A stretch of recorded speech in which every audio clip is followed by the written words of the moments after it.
বাবা সৈয়দ মুশাররফ আলী মুখতার কইলে আপনাদের জন্য খুব সহজ হয় নাকি? যেটা বললে সহজ হয়। সৈয়দ মুশাররফ আলী মুখতার সাহেবের আমি ছেলে। আমার বাবার যে ভিটা, আমার বাবার যেটা কবর হয়েছে, আমার মায়ের যে কবর হয়েছে সেটা বদরপুরে, এবং এই বদরপুরটা কৈজুর ইউনিয়নেরই অংশ।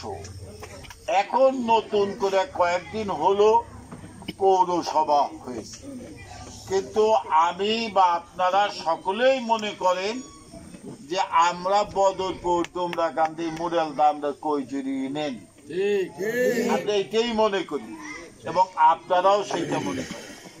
আমি মনে করি আমার বাবা এবং আমার মা কৈজুর ইউনিয়নে শুয়ে আছে, সুতরাং আমার বাবা মা যেহেতু এখানে শুয়ে আছে, সুতরাং কৈজুর ইউনিয়নের মানুষ আমার বাপ এবং মায়ের ওসিয়তে আমি এখানে আসি, এবং আমি মনে করি কৈজুর ইউনিয়নের যারা এই ইউনিয়নবাসী তারা আমার কেউ পিতৃতুল্য, কেউ ভাই, কেউ বন্ধু, কেউ আমার স্বজন। এই কৈজুর ইউনিয়নের কেউ, আমি তাদের বাইরে না, এবং আমি মনে করি কেউ কৈজুর ইউনিয়নের আমার বাইরে না। আমি একটা জিনিস আজকে বলবো যে আমরা কৈজুর ইউনিয়নের লোক বড় আশা করেছিলাম যে আমাদের এই ইউনিয়নেরই আরেকজন সন্তান, যিনি এমপি হয়েছিলেন, মন্ত্রী হয়েছিলেন, আমরা সকলেই তাকে মনে প্রাণে আমরা তার প্রতি শ্রদ্ধাশীল ছিলাম, কারণ আমাদের এই ইউনিয়নেরই সন্তান। কিন্তু আমাদের আশা দুরাশায় পরিণত হয়েছে। আমরা তার কাছ থেকে যে দুঃখ পেয়েছি, তার কাছ থেকে যে ব্যবহার পেয়েছি, তার জন্য আমরা লজ্জিত। এই কথা আমরা বলি না, এখন সে লজ্জিত এই কারণেই যে ক্ষমতা থাকা অবস্থায় সে বাংলাদেশের মাটিতে থাকতে পারছে না। আমরা সকলে বাংলাদেশের মানুষ গত বছর 5 তারিখে সরকারের পরিবর্তন হয়েছে। সারা দেশে 1200 বছর আগে শুনেছিলাম যে আমাদের শাহজালাল আউলিয়া সাহেব এই দেশে বঙ্গে আসলেন যখন, তখন এই বঙ্গের যে রাজা ছিল সে পিছর দরজা দিয়ে পালায় গেছিল। আর এই দীর্ঘ কয়েকশো বছর পরে এই পৃথিবীতে নতুন একটা খবর এলো যে বাংলাদেশের সরকার প্রধানমন্ত্রী, তার মন্ত্রী, তার এমপি, তার ওলিয়ালাত সকলে দেশ ত্যাগ করে বিদেশে, ভারতে পালায় গেছে। কিন্তু দেখেন, পালায় যাবার পরে কৈজুর ইউনিয়নের আমরা যারা দুঃখ পেয়েছি, আমাদের পর অত্যাচার হয়েছে, জুলুম হয়েছে, আমরা কিন্তু কুকুর কামড় দিয়েছে পায়, তাই বলে মানুষের কামড় কুকুরকে দেয়া নাই পায় শোভা। আমরা কিন্তু কৈজুর ইউনিয়নের লোক, আমরা কিন্তু কারো বাড়ি ভাঙি নাই, কারো বাড়ি একটা ইট পড়ুক এটা আমরা হইতে দিই নাই কৈজুর ইউনিয়নের লোক। কারণ আমরা মনে করেছি তারা ভুল করেছে। আমরা এই বিএনপির লোক যারা, আমরা ক্ষমতায়, আমরা ইচ্ছা করলে আওয়ামী লীগের এই শাহপুরা এই মাটিতে থাকবার কথা না। আমরা ধৈর্য ধরেছি এই কারণে, আমরা কেন এটা করেছি যে মানুষকে ভালো হবার, সুযোগ দিয়েছি। আমাদের এটা দুর্বলতা না। বাংলাদেশের কোন জেলায় কোন ইউনিয়নেরও কোন চেয়ারম্যানের বাড়ি ঘর নাই, কিন্তু আমরা এখানে এমপির বাড়ি রাখছি, মন্ত্রীর বাড়ি রাখছি। সাউপুনাগো আমরা মনে করছি আমার পাশের বাড়ির লোক, পাশের গ্রামের লোক, ইউনিয়নের লোক, যা করছে করছে, ভালো থাকুক। এই যে কৈজুর ইউনিয়নের মানুষের এই যে উদারতা, এই উদারতা কিন্তু দুর্বলতা না। এটা হলো আমরা চাই ভালো হয়ে থাকো, আর নইলে আমরা দেখব। সুতরাং আমার অনুরোধ যে আমরা যেন কাউকে চোখ ঘুরাইয়া না দেখতে হয়। সবাই আমরা ভাই, সবাই একসাথে থাকবার সুযোগ দিচ্ছি, মিলেমিশে আমরা সকলে থাকি। এখন আরেকটা কথা বলি, এই যে দীর্ঘদিন পর আমি আপনাদের কাছে আসলাম, অনেক বন্ধু অনেক কথা বলেছে, আমি অল্প একটু কথা বলি।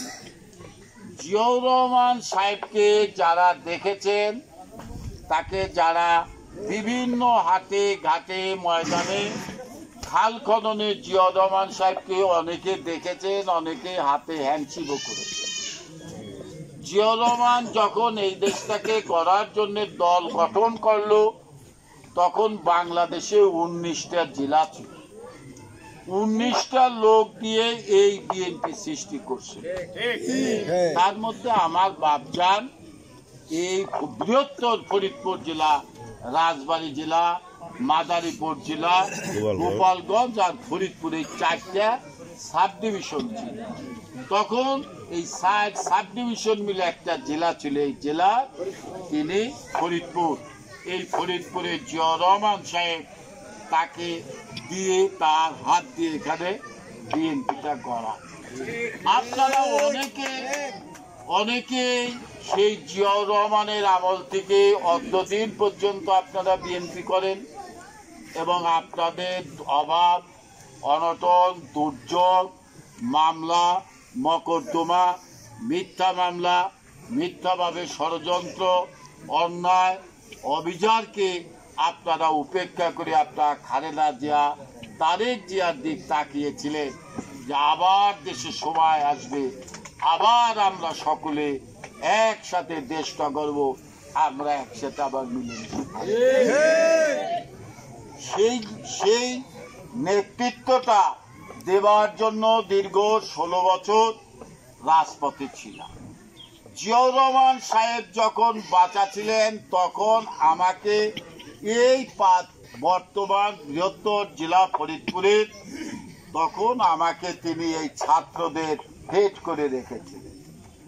আমি জিয়াউর রহমানের মঞ্চে গোপালগঞ্জ, রাজবাড়ী, এই ফরিদপুর, এই সমস্ত জায়গায় বক্তব্য করেছি। এই বক্তব্য করবার পর জিয়াউর রহমানের মৃত্যু হওয়ার পরে বেগম জিয়া এই দলে যখন নেতৃত্ব দেন, তখন আমি ঢাকা বিশ্ববিদ্যালয়ের ছাত্র, আমি তার সাথে আবার ছাত্র নেতা হিসাবে তার পিছে পিছে ঘুরি। যখন 1988 সালে ওবায়দুর রহমান সাহেব যখন দল ভাগলেন, তিনি এই দল থেকে সরে গেলেন, তখন খালেদা জিয়া বিশ্ববিদ্যালয় থেকে আমাদের ঢাকায় এনে ফরিদপুরে তিনি আবার বললেন, ফরিদপুরে তোমার দায়িত্ব দিতে হবে। আমি খালেদা জিয়া আবার আমাকে 1988 সালে সাধারণ সম্পাদক করলো। আমি গত 2022 সাল পর্যন্ত এই ফরিদপুর জেলার দীর্ঘ 32 বছর সাধারণ সম্পাদক, কাউন্সিলের মাধ্যমে এই ফরিদপুর জেলার বিএনপির নেতা কর্মীদের সহযোগিতায় ভোটের মাধ্যমে আমি নেতা ছিলাম। আবার যখন এই দলের দুর্দি, এই আওয়ামী লীগের দুঃসময়, তখন 111 আসলো, অনেক ঘটনা ঘটলো। আমাদের তারেক সাহেব আবার আমাকে বললেন, নিসা সাহেব, আপনাকে আমরা আমাদের পরিবারের একজন ভাবি, আপনি আবার এই দুর্দিনে আমার জেলা এই সর্বোচ্চ পদটা দেওয়ার জেলাটাকে সংগঠিত করে। আমি আপনাদের সকলের সহযোগিতায় আমি এই আওয়ামী লীগের মোশাররফ সাহেবের অত্যাচার বলেন, সাজেদা চৌধুরীর অত্যাচার বলেন, যাদেরই অত্যাচার বলেন না কেন, আপনারাও সহ্য করেছেন। আপনাদের পাশে থাকবার চেষ্টা করেছি যথাসম্ভব, এবং আমরা সকলের সম্মিলিত চেষ্টার মধ্য দিয়ে আজকে আমাদের আওয়ামী লীগের পতন হয়েছে। দেশে একটি অন্তর্বর্তীকালীন সরকার, এই সরকার মানুষ আশা করছে যে অতি সত্বর ভোট দেবে। সরকারও বলেছে ফেব্রুয়ারি মাসে আমাদের জাতীয় সংসদ নির্বাচনের ভোট। এই জাতীয় সংসদ হবে 300 এমপির, আমরা সকলেই জানি। জনগণ যাকে ভোট দিবে তারা সরকার গঠন করে।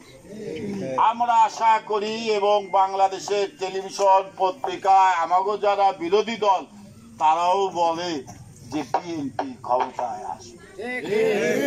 সেই আশায় অনেকে আমরা বুক বেঁধে আছি যে মানুষের কল্যাণের জন্যে, মানুষের দুঃখ দুর্দশা লাঘব করার জন্যে, সত্যকে প্রতিষ্ঠিত করার জন্যে, অন্যায়কারীকে দমন করার জন্যে বিএনপির ক্ষমতায় যাওয়া দরকার।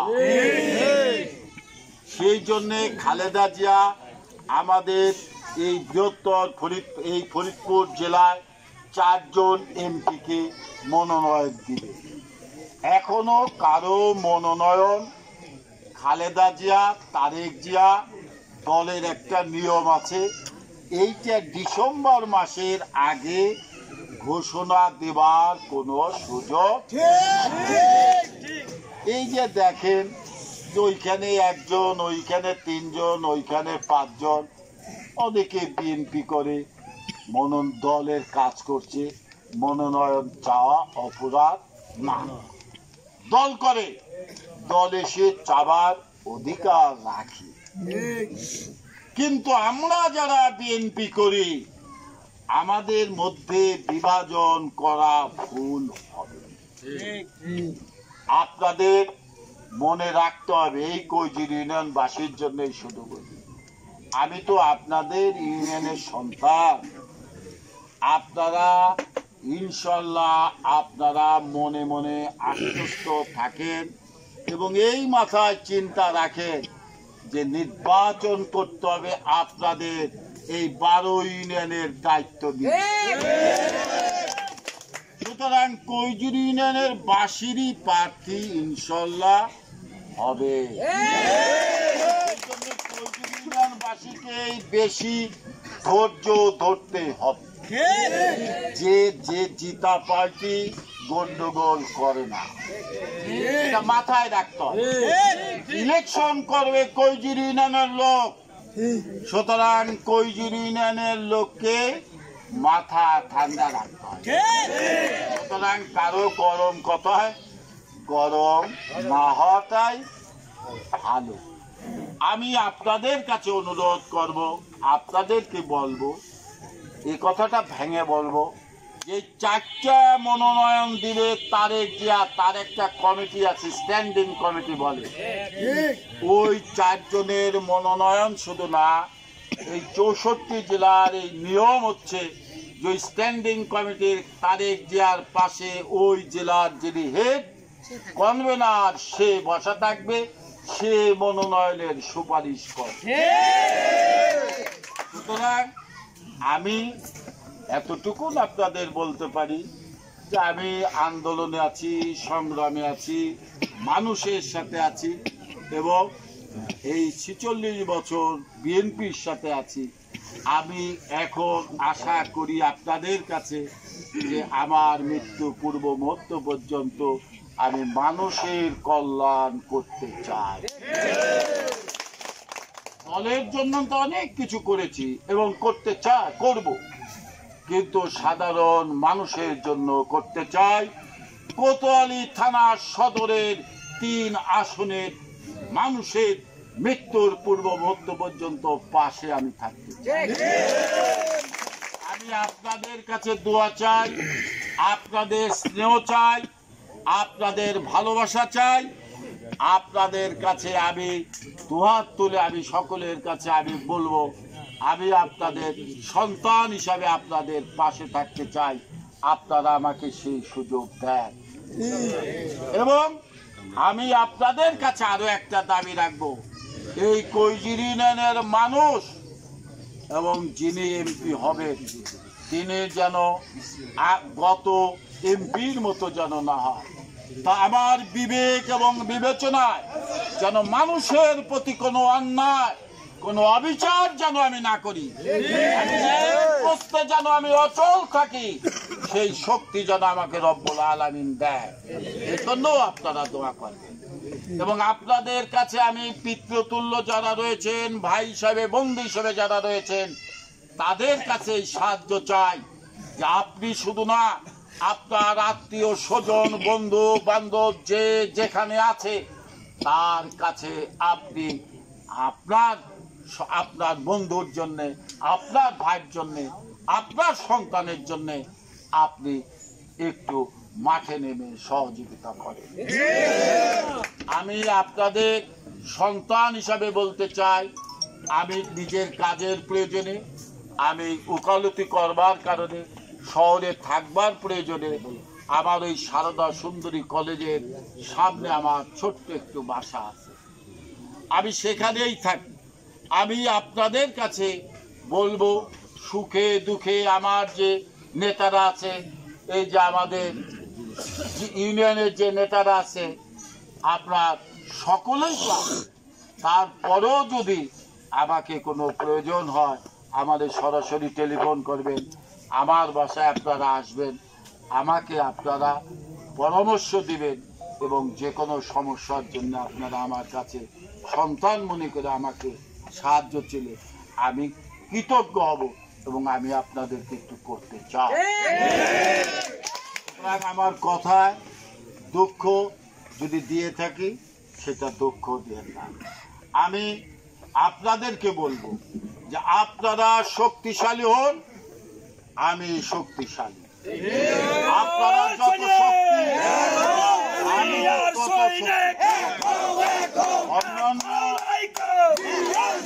অন্যান্য ইউনিয়নে আমাদের আল্লাহর রহমতে কৈজির ইউনিয়নের মতো আমি দল করি। আমার অনেক বন্ধু, অনেক শুভাকাঙ্ক্ষী হয়েছে। এই যে এখানে এতগুলো নেতা, আজকে বৃষ্টি হঠাৎ হয়েছে, তাহলে এই নেতারা এই সাইদার জন্য আমাদের এই যে জাসাসের উকিল সাহেব, আরো যারা ছিল, এরা অনেক মূল্যবান হয়তো কথা আপনাদের সামনে বলতে পারতেন, আপনারাও হয়তো শুনতেন, আপনারাও হয়তো একটু আনন্দ পাইতেন, কিন্তু সেটা সম্ভব হয় না। আপনি আপনাদের কাছে আবারও দোয়াতে আমি আবার কথা শেষ করছি। সকলকে ধন্যবাদ, সকলে দোয়াতে আমি আমার বক্তব্য